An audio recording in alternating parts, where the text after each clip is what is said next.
I wore this mask yesterday, and the pizza boys seemed to like it. My hunky fireman mask, coronavirus mask. So good for me. Okay, what am I doing? I'm putting this down, taking this out, putting it over here, aiming this down.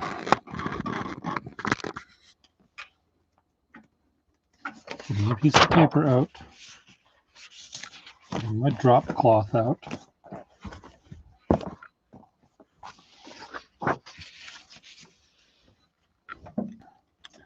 Let's see what happens when I write the word focus. Oh, why don't I write the word out of focus? Maybe you'll get in focus. Out of focus. Writing on a piece of leather is not a good idea. There we go. Much better. Still out of focus, but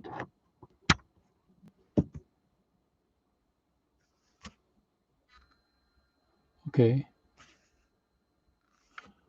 Oh well. I'll figure this out at some point. So today in Pierville, I need to package up some pens for clients and then go to the post office and send them off. So I do need to make sure the pens are working and have sacks that are good and all of that other stuff, which they should have already. But there's a nib I have to put on one and a few things I have to do before I can send all of them out, but I may get some of them sent out anyway today.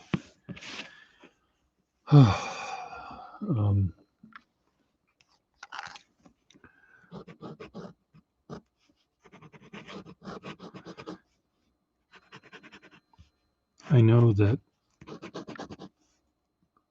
and you know, since you were a part of it, that many hours went into these pen sales. And if I took here's what this dollar sign represents what I'm being paid for the pen.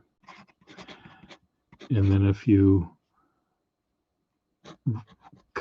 take off the cost of what I paid for the pen, slightly less than that, plus the cost of the new rubber sack, plus the cost of whatever. And then you come up with this number, which would be my profit. I'm not doing this for nothing, I'm doing it for next to nothing. If I had to hire someone to do what I'm doing at minimum wage, I would lose money on all of this. But I have to remind myself that I don't have to, but I do remind myself that this is my hobby as well as my passion, as well as my whatever it is. And hobbies are supposed to be fun, and you're supposed to not make money on it. Otherwise, they would be they'd be work, not hobbies. So I like to use the example of fishing. My brothers love to fish, and I think part of their love of fishing was to avoid doing the dishes after dinner. I have to go fish. But the amount of money they spent on their poles and their reels and their fishing line and the worms and the leeches and the lures and the gas for the boat, not to mention the boat, but that was bought by my dad. So come to think of it, the gas was bought by my dad too. But anyway, if you add up all of the things, all of the money they spent on their fishing pole, and the amount of fish they actually caught and we consumed, we could have gone out to the fanciest fish restaurant in Nisswa, Minnesota,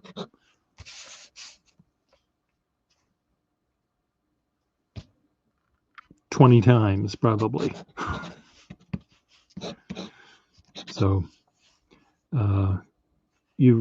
hobbies are supposed to be something you spend money on. You shouldn't make money on a hobby. That's in my rule book about how hobbies work. Would be nice if this were in focus.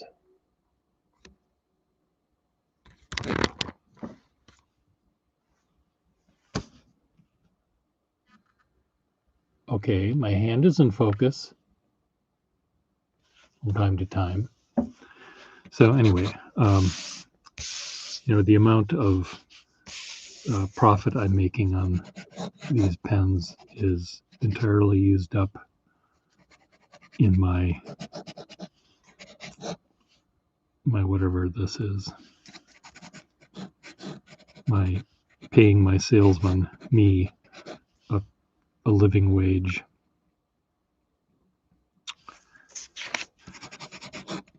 If I paid $10 for a pen that I'm selling for $100, there's a lot of profit to be made, but most of the time I'm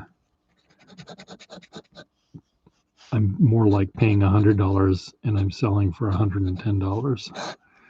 That's more like the percentage of cost versus payment. I don't know how economics works. I'm not using the right terminology. But anyway, it's fun. Remember that it's a hobby, Per Gustafson.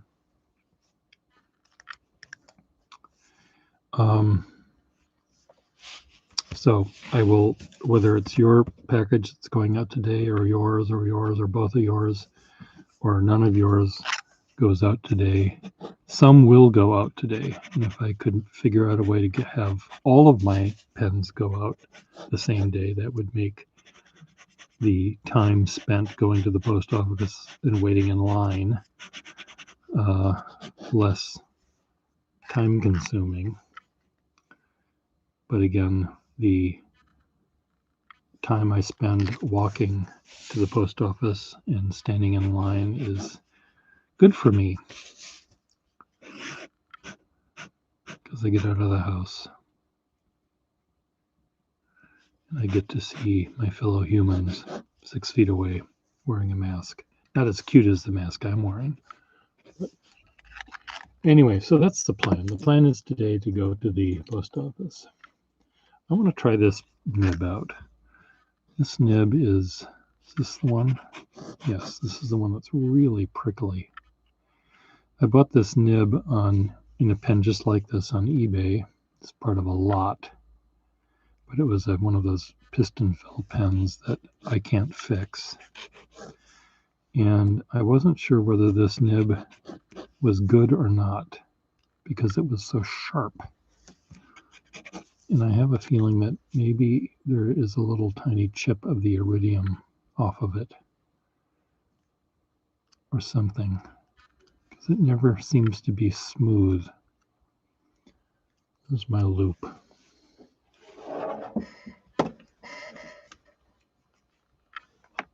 Some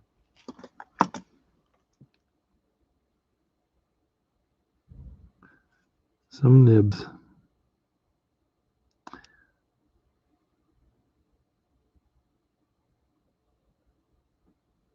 it's very funny, this nib. Even though I don't like smoothing nibs on emery paper or carborundum, whatever it's called, very fine grain nib paper, I might want to do it for this one. I'd like not to do it for this one. The shape of the iridium ball is sort of odd. When I illustrate it, it's sort of long and thin like this. It's such a fine point.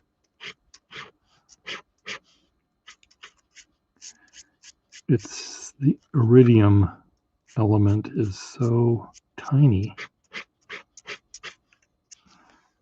that there's not much to take off without it all going away.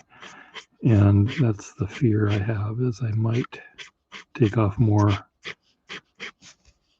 atoms of iridium than I should. I just want to take that one electron that's right there. It's zooming around. That's all I want to take off, just that one. It's causing the scratch. Hey, Russell. I really love the drawings you did of Apollo. Apollo is a very talented artist who also is a very talented model. And he's able to turn himself into this three-dimensional pretzel, for lack of a better term, a three-dimensional Gordian knot. And you see his sort of torso and hips.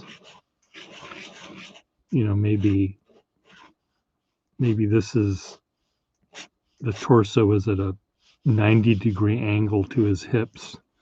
But then there's one leg that goes over this way, and there's another leg that goes over this way, and then there's a hand that goes over here, and another hand that goes over here, and then his head is backwards over there. And you're looking at this shape, this humanoid, and you try to think, how is this possible? First of all, your back and your neck hurt. And does he have two left hands or two right hands? Because it's so twisted and turned. And then you get to his actual hands, and his hands often are doing the same kind of thing. You've got a thumb, and then you've got a finger, and then you've got the two middle fingers, and then you've got the pinky.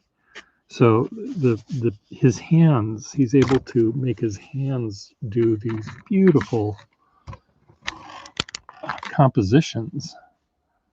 And they're just, and then on top of picking this pose, he's able to have the lighting hit his body. Here's his camera on a tripod over here. He has the lighting that hits his body just absolutely perfectly. So it even confuses what you're looking at even further. And it's beautiful and mysterious. And what other words can we describe, Russell, to describe his poses? He's just a pleasure to draw. There's not there's no boring piece. You know, often when you are drawing a model, you know, they're standing here and they might have a hand on a hip. They're looking at the camera like this, and they might have another hand straight down, and the light's hitting them from the front. They look like they're on an autopsy table.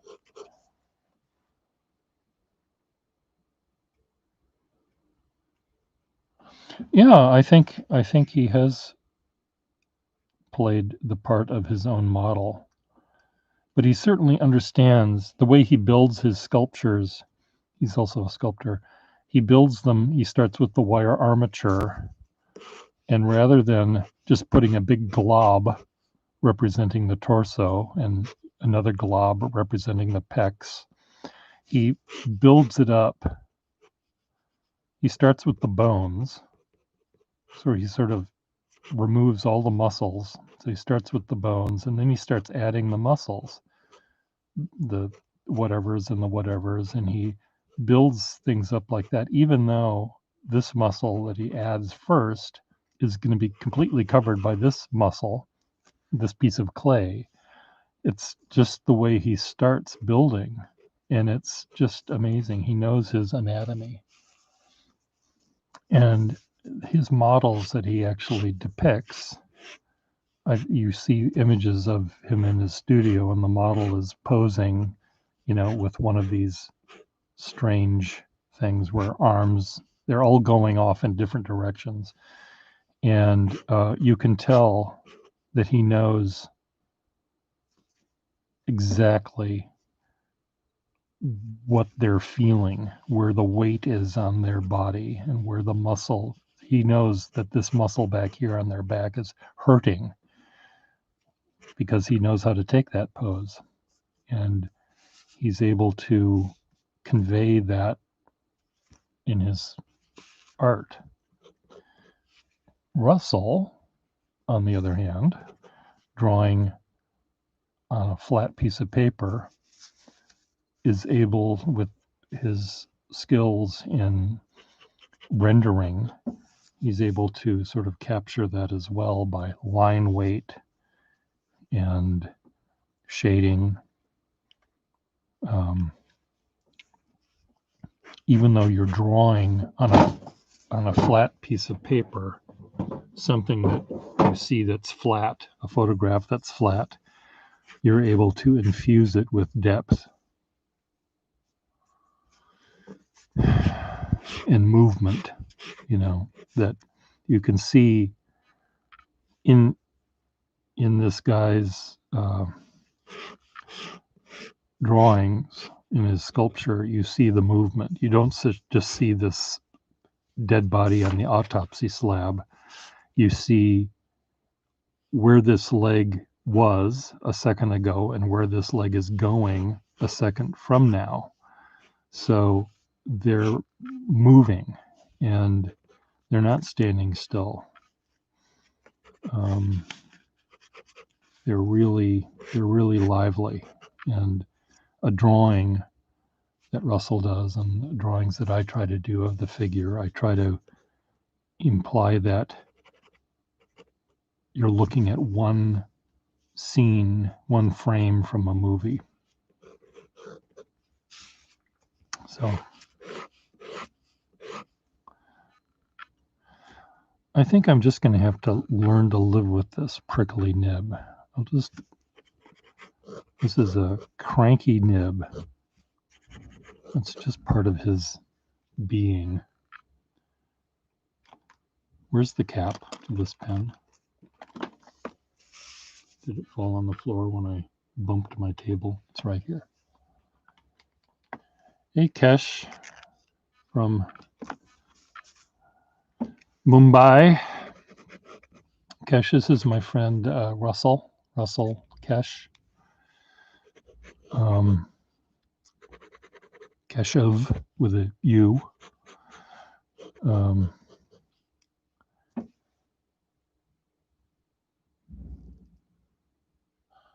Yes, I must have done something. Beer from Pierville.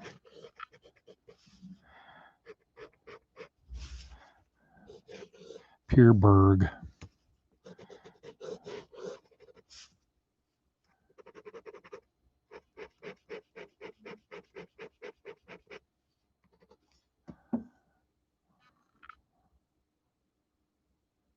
Lower Pier Parva. If I was in England, I'd have those sorts of names.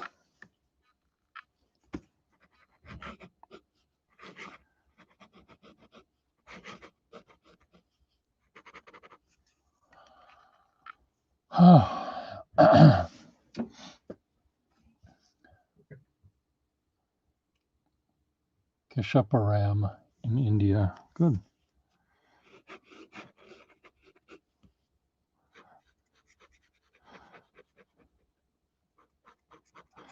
Kesh is a musician, singer and music writer. I don't know if songwriter is not broad enough, since some of your music you write, I don't think, has lyrics to it.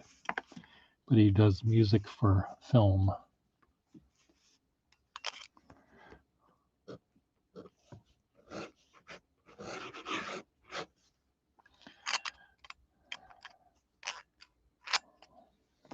Where's my coffee?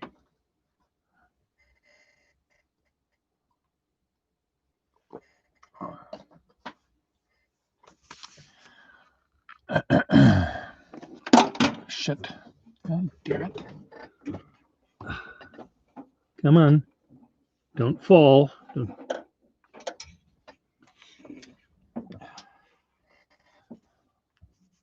How's the weather today? It's clear and chilly-ish here.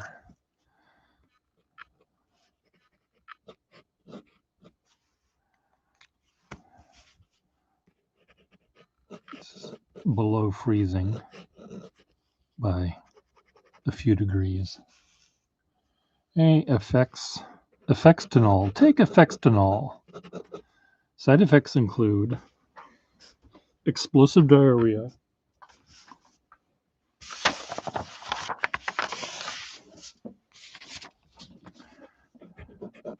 do you not sit up straight? Do you slouch? Do you have chronic back pain? Take Effextinol. Effextinol, and it has to show a picture of a guy who is out flying a kite or something. Effextinol has changed my life. I can participate again. And then he asks the cameraman, have you seen a restroom around here? Oops, too late. Never mind.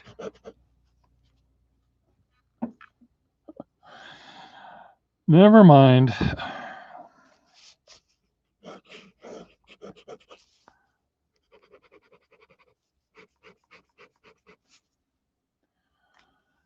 So Effextinol, I'm going to try to get your pens out today too, but I'm not sure I can. I have to send emails and get payment for some stuff, so I'm late with that.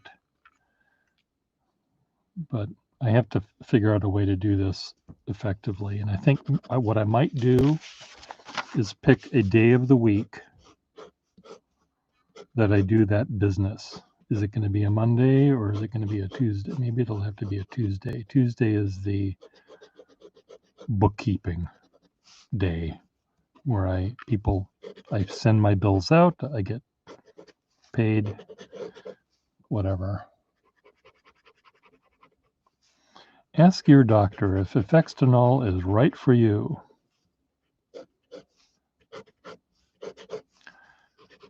Do you not slouch? Do you have perfect posture, but you're quite constipated? Effextinol. You'll be moving in no time.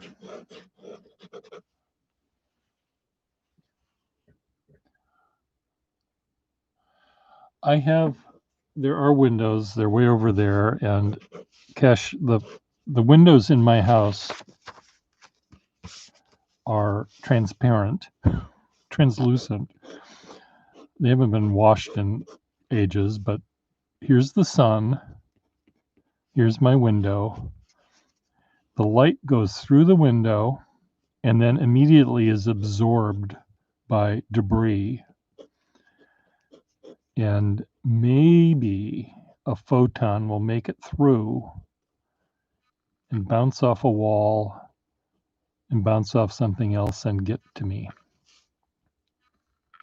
Maybe 3 photons a day make their way to my eyeball. Now there's a lot of, see, I'll show you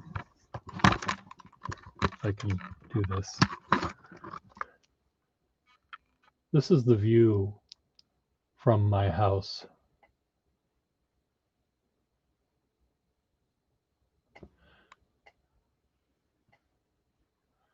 And in that area that looks to be the lightest, if I were to walk there and turn 90 degrees, actually 45 degrees, I would see the window.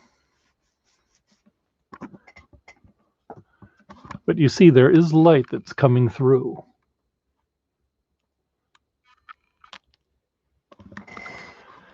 No, I know that you're patient. All of you have been patient, but the pen in your case that I need to make sure is functioning is the touchdown. And I could do that right now, but I'm having too fun talking to all of you. So take effects to know. But I'll send you an email confirming the pens and the prices, and I'll have you send me a PayPal payment, and then we'll go from there.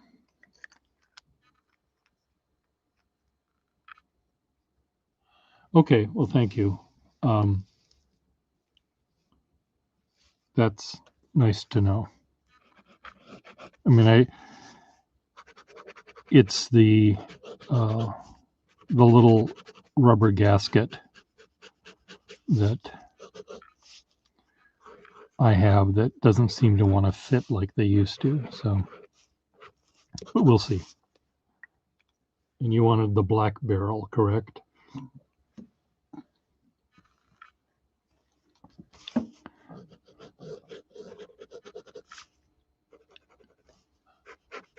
The black barrel got put accidentally in my mind, at any rate, along with someone else's lot, but turns out they don't want the touchdown. So, and that's so we're fine.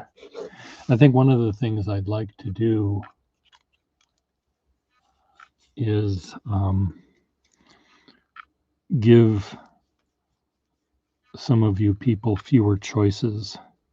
For example, let's say I wanted to sell this pen and you didn't want to buy the nib that comes with it.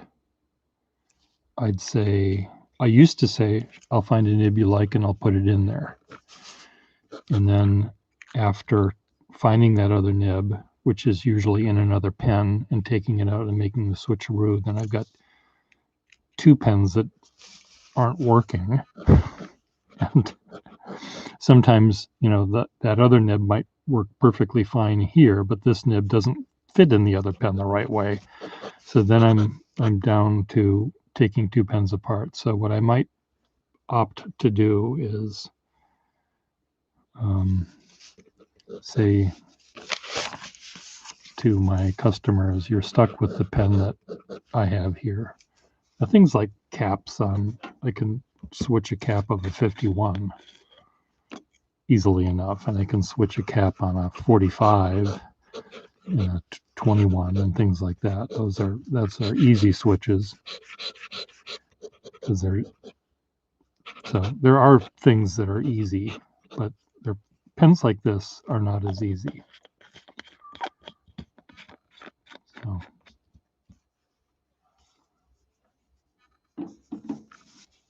Is Russell still in the room?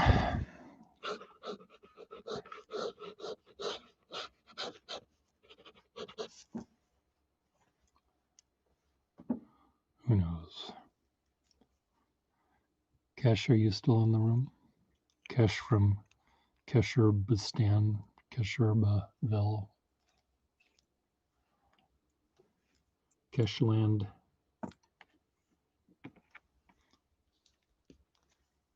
Like this pen here, this has a 21 with a gold fill cap. If you wanted the stainless steel cap, it would be less money. And if you want it not to do that, why did it do that? Why on earth did it do that? It shouldn't do that at all. These things aren't supposed to leak.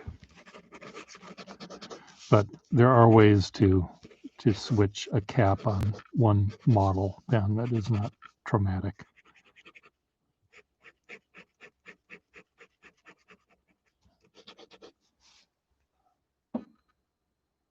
Okay, but he has to leave. Well, Russell, I really like the drawings you did of Apollo, and I love the why is this doing this? I love the drawing you did of me. What is happening to this pen? Why are you doing that?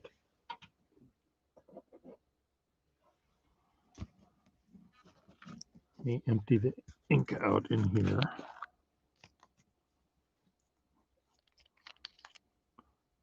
This sack might have a hole in it.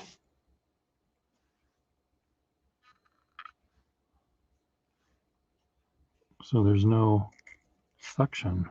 Okay, don't do this at home. I'm going to blow through the front of the pen. No, there's no hole coming through. So why are you doing that? You're not supposed to be doing that at all. Let's fill it up.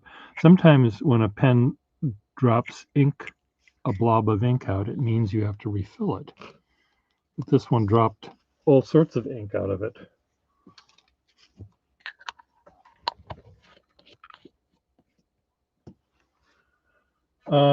The cap might be full of ink. Let's find out. No, well, maybe. Could I have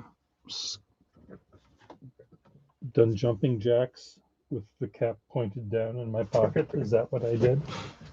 I don't think I've done a jumping jack in my life. So I think that's not the reason.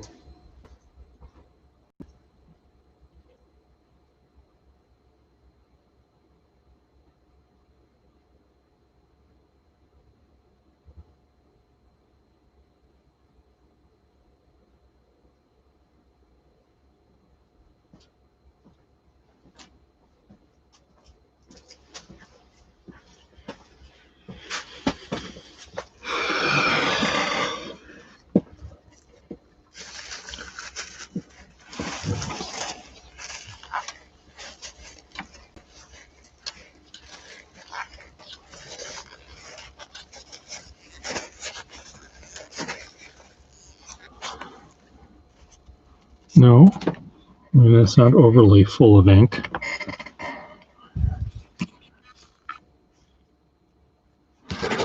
You know, another possibility, why does this look different? It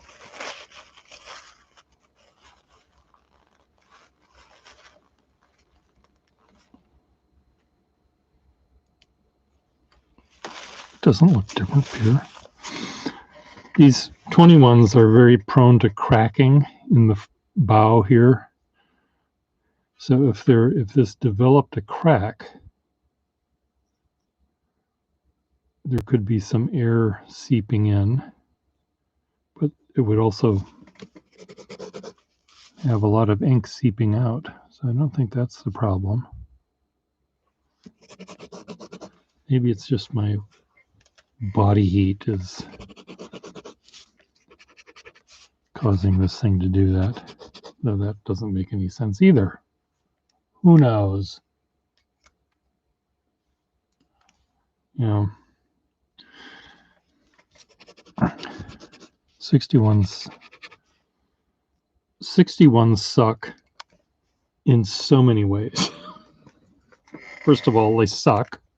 That's how they work. They suck. So here's the question I have for you physicists out there, you chemists.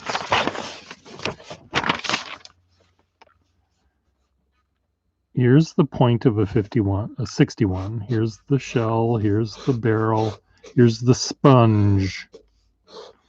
You dip this in the ink and it sucks the ink in to here, filling this up because of capillary action. This is held in place by capillary action. So why isn't it just held in place forever and never come out of the nib? That's the mystery.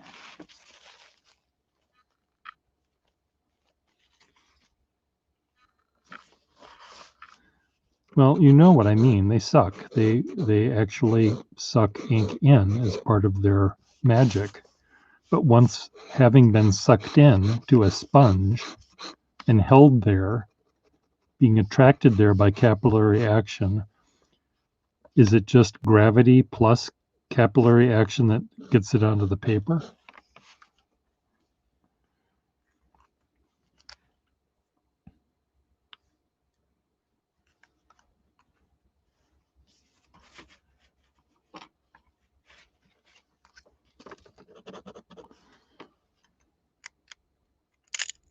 Well, how did that happen? That's not a good noise to hear. Crunchy, crunchy.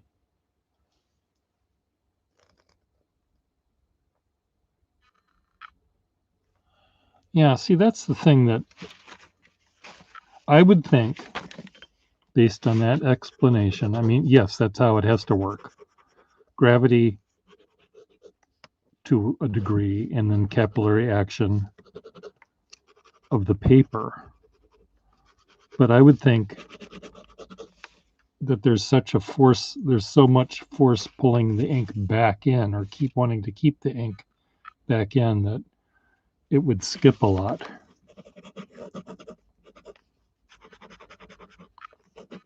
If this had a sack that worked, the sack has a volume of ink that is not being held there by capillary action, and gravity and capillary action will get it onto the paper.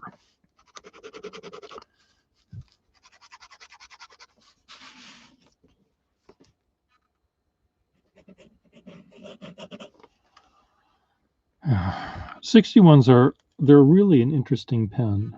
They're slightly thinner than a 51, and there's something about them that's just a little bit too pretty. They're sort of like a Cadillac. Maybe it's that little bit of inlaid arrow in the front. Maybe it's the slightly, the rainbow cap that they made. And there's something that just there's a little bit of faux class that they take advantage of, which I find disingenuous. Is that the right word? This is a lovely pen. The problem with these pens in general are the top of the cap, the top of the pen is not where the lever is. The lever always ends up being somewhere other than exactly at the top. And the only way to make that work is if you had 20 of these things and you just switched the caps around until you found one that did accidentally end up at the top, and you put that one aside. Then you take the other 19 and you mix those things around until you find one that works perfectly.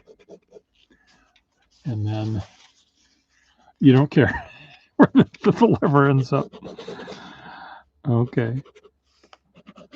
No, I'll get one of these for you as well. This is the largest size they made, which is relatively rare. And then they made this is the 2001, the $20 pen back in whenever this was made. This has a slight tumor happening right there, slightly bowed out from being in a hot place, and the lever, or the ring holding the lever in, caused it to expand in 2 spots.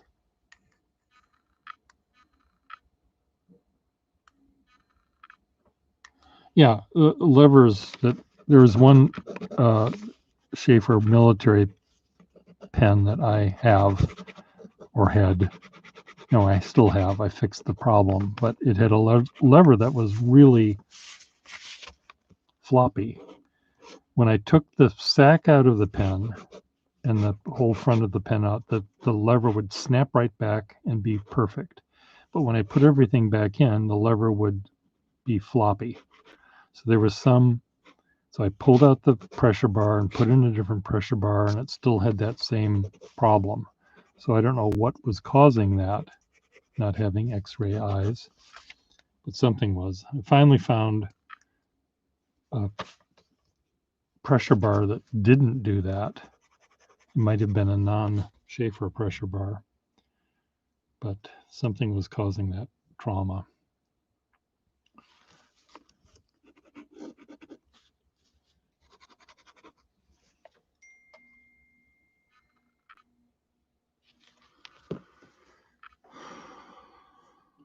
I have to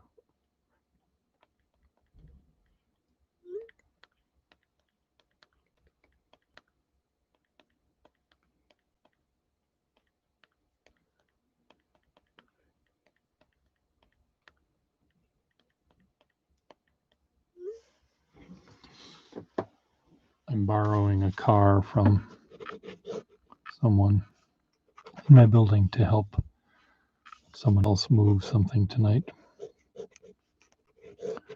I used to have a car. I used to have money. I have neither now.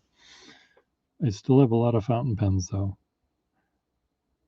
So this one I have to fix. I have to take this one apart.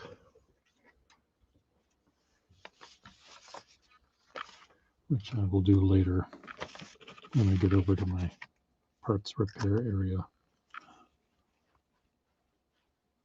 Hey, Osney. Oh, you missed Russell Facemeyer, Osney. He was here earlier. He said goodbye to everyone in Italian, I think, though I don't know what he said. He could have said, fuck you, everyone in Italian, too. I'll find out what he said. You can tell me if he was being...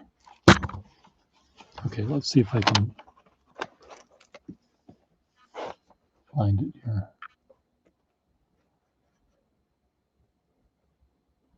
Grazie.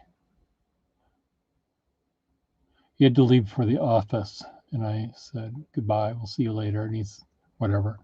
Grazie e buon dia tutti vostro onori. And have a good day, everyone. Vostro, I'll see you later. Onori. Vostro onori. Grazie e buona di tutti. Dia tutti. E buon dia tutti. And vostro onori. What are you laughing at? My Italian? Or what he said, or both?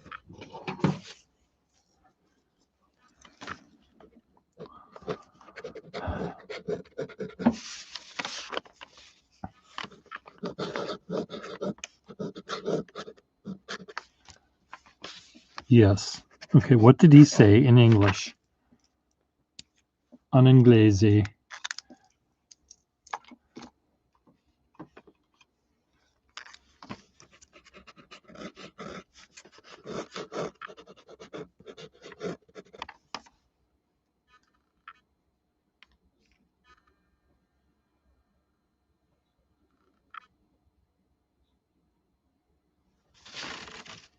Oh, onore. The judge. I think he said honori.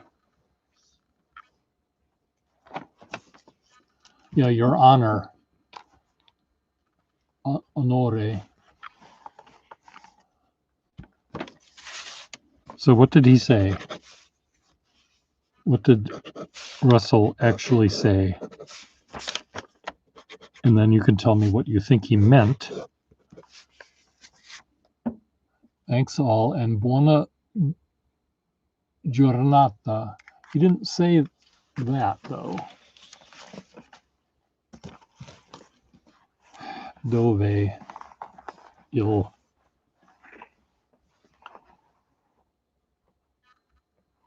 Can I cut and paste? Grazie e buon dia a tutti vostro onori. with an I.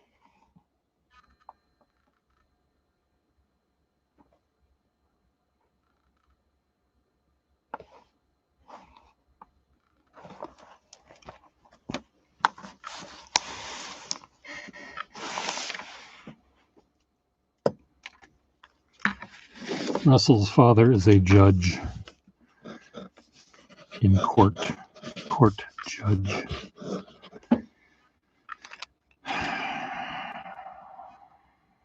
Not that that makes any difference.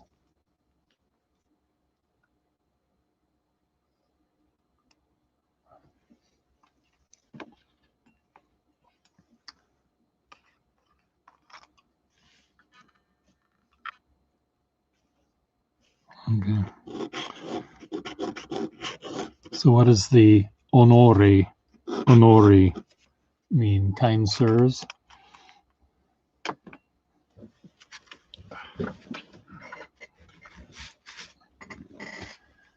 I want you, Osni, Nello, to talk with him. Maybe both of you can call together and we'll have a little three-way happening.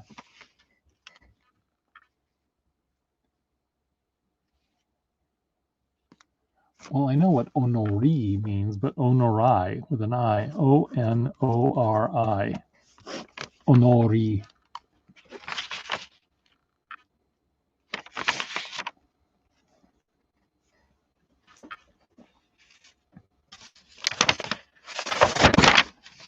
What am I doing? I turn this page over, imagining it's going to be empty.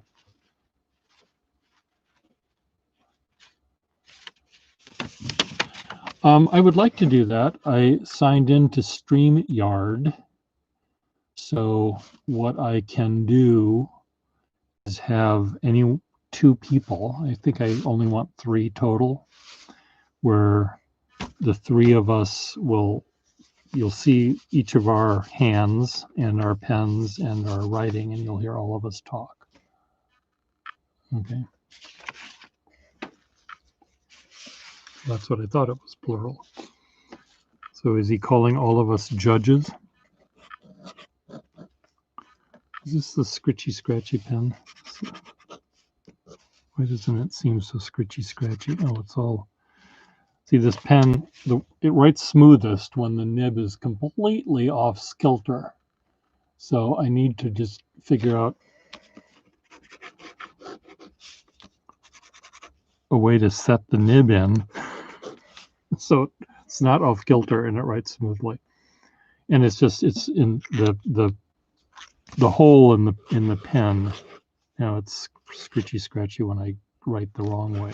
If I do this kind of circle, it's fine. When I do this kind, it's scratchy. So it's not good. Do we want to try that now? Shall we try a test? Do you have the ability to have a camera face down?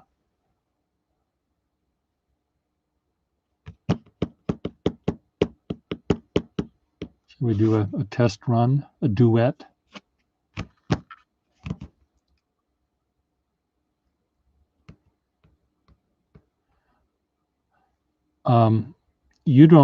Do you have a,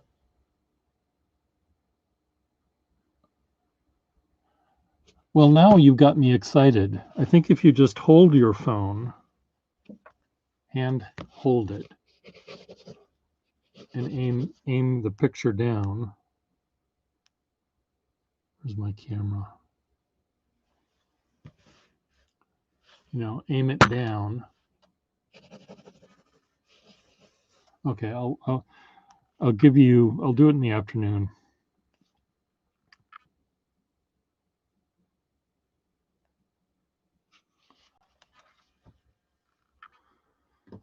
But it would be fun to do it with 3 people, and Nello and Russell and Mio.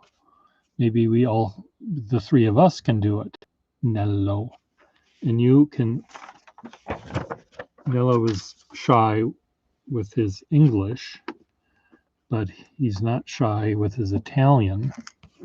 So I think the three of us talking in English and Italian and something in between Italian and English would be fun.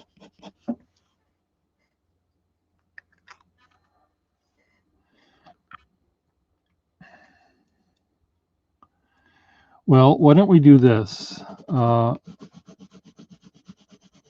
would you, Effextinol, like to have in our three-way? Maybe I can send an email to someone and see if they're willing to do it. But even just side by side with two might work. And the test doesn't have to be more than a few minutes long, just to see. Nello, are you willing to do this? See if he's still in the room. Are you willing to be in a three-way with Effextinol and me?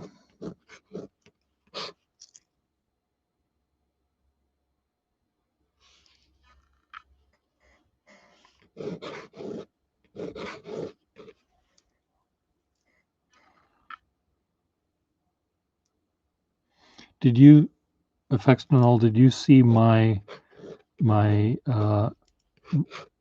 YouTube video about how to make a iPhone stand out of a bent hanger? It works really, really well. And you need 2 wire hangers, a piece of cardboard, and some tape. And you're good to go. Let me just show you it. Oh, God damn it. Gravity.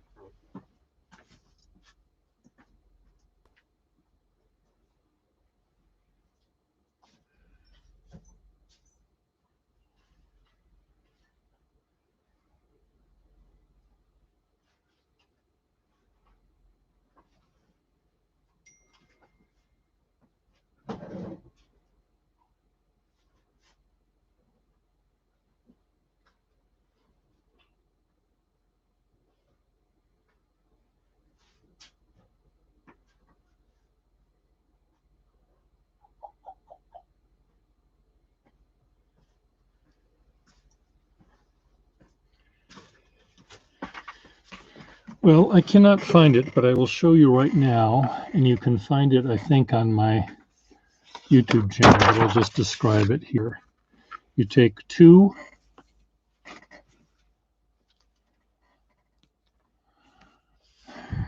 you're a voyeur, not an exhibitionist. Huh? You take 2 wire hangers. So here's 1 wire hanger with this little loopy thing. And here's another one with its loopy thing, and you interlock them like this. Right?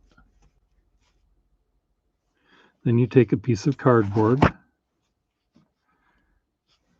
that's smaller than your phone. It's that big, maybe. And you put it 2 pieces of cardboard that's smaller than your phone, and you sandwich over the hanger parts. And you put tape around it to, actually I'm making this slightly wrong, so do it this way instead. Here's your hangers that are connected.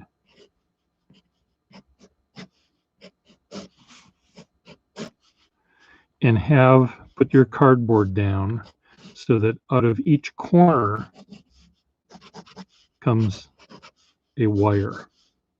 You tape this all together so you essentially have 3, 4 wires coming out. Okay. Then I'm changing the angle of this a little bit. You cut the hanger in half, so you have These are just a finite straight line, and you can just cut them to be about a foot long or however you want. And then you bend the bottom of each of these legs about an inch out so they have feet. Well, you sort of are making quadruped legs, but one of them you're going to cut off anyway. So you take the one that is closest. If you're right-handed, you take the one that's going to be closest to your right hand, so it's not in your way. So you remove this one. So you have 3 feet that come down, and you take a piece of tape on your table, and you just tape the 3 down where you want them. And you can move this one out a little bit if you want the angle to be different, or move it in, or move these out if you want the angle to be slightly different. And then you either tape or rubber band the phone on this platform. And the lens of the phone is sticking out, so it looks down. That way you can see on your phone screen, you can see what you're writing and make sure you're inside the thing. And you can be watching your computer screen. You can be watching the YouTube video of this. You also have to sort of turn off the sound so you don't get a echo. That's another issue. But it's works pretty well.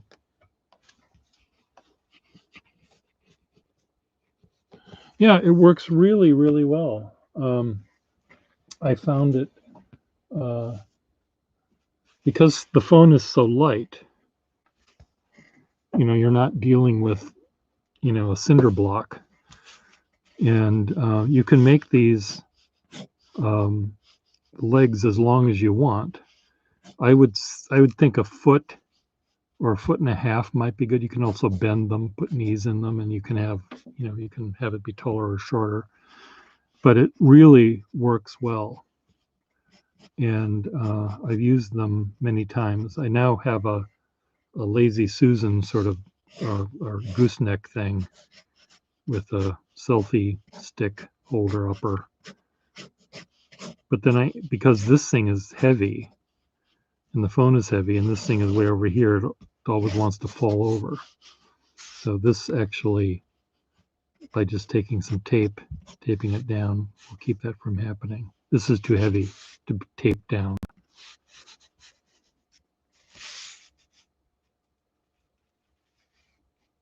Yeah, you want to work on that. You want to figure out.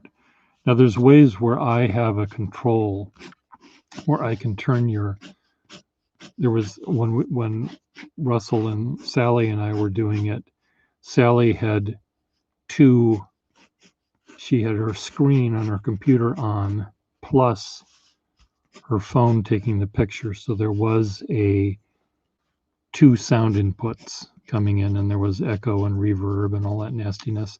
So Russell was able to turn off the mic on one of those inputs. So it was just a conversation with the 3 of us.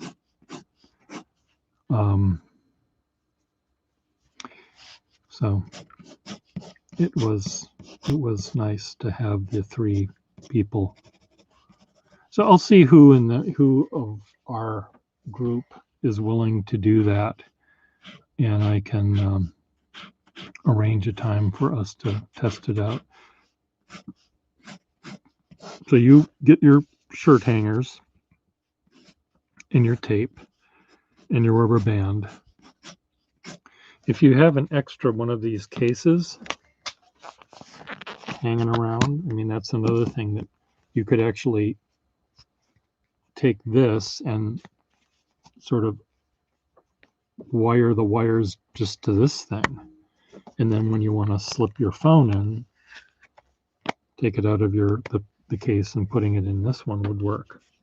But that requires having 2 cases. Anyone has a piece of cardboard and tape and 2 hangers. So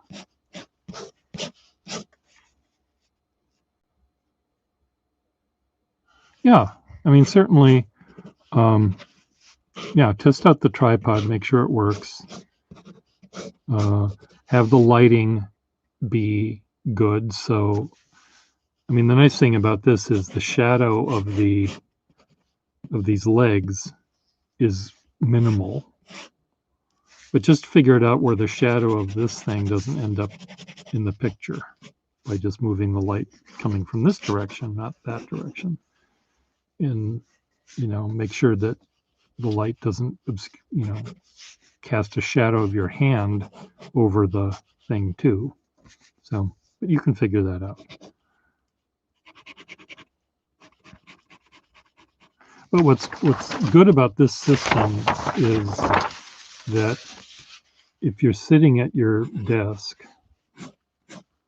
here's your head, your nose, your eyeball, and you're drawing here, that this tripod thing, where you can see the surface of your camera, so you can see what you're doing.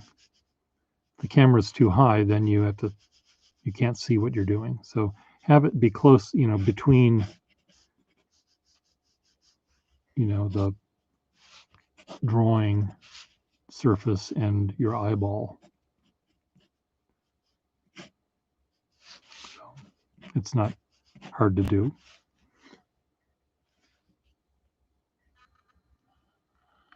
Well, yeah, crazy. I mean, what I like lighting coming from, if here's the thing I'm illuminating, this rectangle, and I've got my piece of paper in my hand here, I like the lighting to come from this direction, above and to the right, or above and to the left, so that you can see what I'm writing, and the shadows of my hand and everything go off this way in some direction. If someone holds their pen like this, that's not helpful. But if you hold your pen bow forward, where the writing or the drawing is happening, far enough away from your hand and the shadow that it causes, it should be fine. And again, if the light's coming from this direction, you might see the shadow of that one leg coming across, but that's negligible.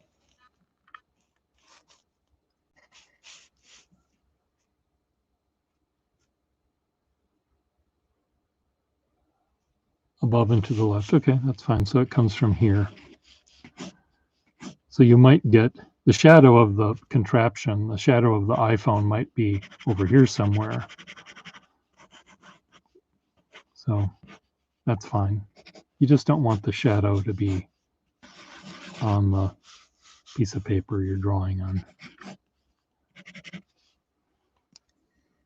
Well, this hasn't been leaking since I refilled it, so maybe it was just down to the last drop, and the air in the sack was somehow heating up and pushing the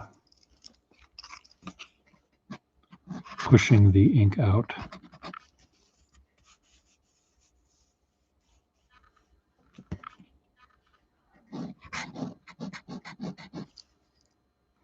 Now, is your phone? Do you have a? I don't know, when you're participating in one of these things and you're using just one device, can you see the other two people on your phone while you're doing this? And that's the thing I don't know, because I've never done it that way. I guess I could do it right now with peer and peer. I could do a test in a few minutes with my phone joining in to my computer. You could see me in stereo.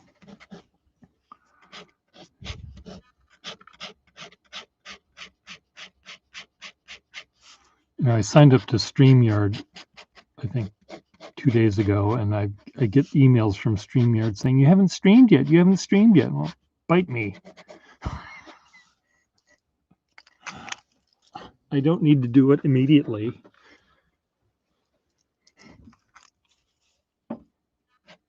So anyway, there's a learning curve. Patrick and Sally and I were dealing with learning curves, and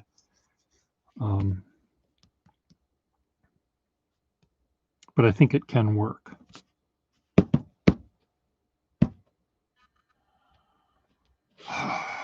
I think seeing me, I'm so three-dimensional to begin with that I would turn into an n-dimensional shape and cause the world to end. I think I look better in 2 dimensions because I can choose my best profile.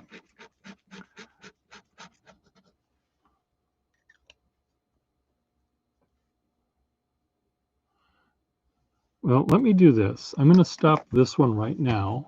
And I'm going to do a test to see if I can do a StreamYard one right in a few minutes using my phone as one of me and my me as the other me. So there'll be a me, a maxi me, and a mini me. So let me stop this one. If I can find out how to do that. Where's my stop pen? And I'll be back in 1 minute or 3 minutes. So end stream. Bye. See you in a minute.